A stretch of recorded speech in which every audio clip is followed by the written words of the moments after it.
Il y a une question qui est complexe, c'est la notion d'Eloah en hébreu. Eloah qui voudrait dire Dieu, un Dieu, n'importe lequel.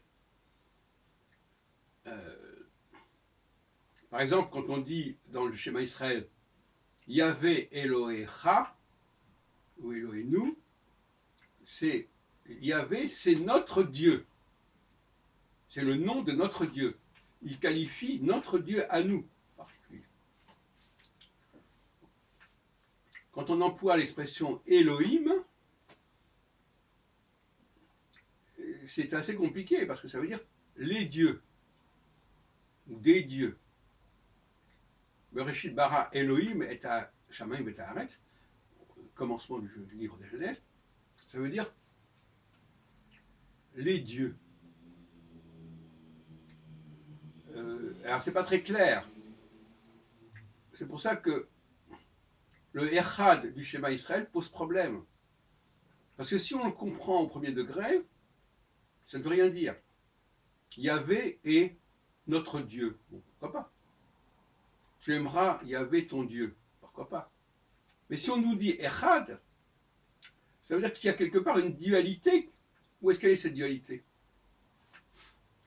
Cette dualité, elle est confuse. En réalité, derrière la notion de Elohecha, il y a aussi la notion d'Elohim. On essaie de montrer que le Elohim du royaume du Nord ne fait qu'un avec le Yahvé du royaume du Sud. Mais on le dit d'une manière tellement subtile qu'on peut lire au premier degré, ben oui, tout simplement, Yahvé est ton Dieu. Mais à ce moment-là, on ne comprend pas pourquoi il y a le Echad. Le Echad qui pose problème est quand même utilisé par les chrétiens pour dire, ben voilà, si vous dites qu'il y a un Echad, c'est qu'il y a une unité, il y a une union. Et s'il y a une union de quoi avec quoi?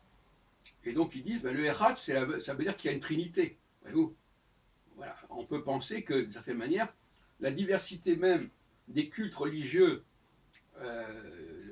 chez les Hébreux aurait été en quelque sorte la base d'une trinité. On a voulu prendre les différents dieux et puis leur donner chacun un rôle.